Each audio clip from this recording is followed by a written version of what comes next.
just days after its LGBTQ ruling, the Supreme Court is poised to rule on another decision that really will impact 30,000 New Yorkers known as Dreamers. The decision on whether to end DACA could come as early as today. So joining me now to talk about this is New York City's Immigration Commissioner Bitta Mostofi.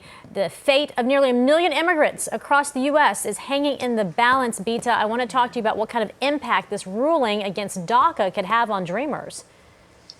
Yeah, this is one of those programs where really these young people have captured the hearts and minds of all of us. These are hundreds of thousands of people across our country, as you said, 30,000 right here in New York City, that have arrived here as youth and really know no other home but our city and our country. And it is really, really devastating to think that the incredible contributions that they make, the ties that they have here, that the fact that they would be ripped from the only home that they know could happen. But, we have to remain hopeful and hope for a positive decision that would allow them continue to be here. It's not only that, it's the trust in the system, because I remember when President Obama stood up there and said, enroll in the DACA program, you will be protected. And therefore, all that information was put into a database. People enrolled. They felt like, okay, this is my way to citizenship. So what happens if the Supreme Court rules it unconstitutional? There's a lot of questions about how the Trump administration would begin a process as people likely would begin to lose their work authorization and their DACA status.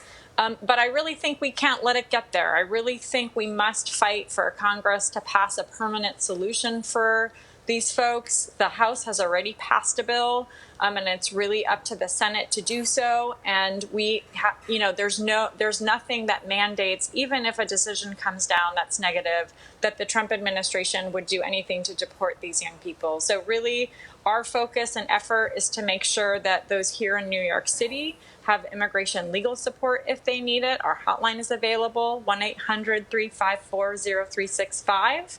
And we want to make sure we're doing everything in our power to make sure that they're not being deported, that there's a pathway to permanent status. Yeah, I want to get back to what you were just saying, because it's really important. Is it possible that the Supreme Court could force Congress to decide the fate of DACA? I mean, there are a lot of Republicans in Congress that support DACA, right? So would they have a better chance if this goes to Congress for a vote?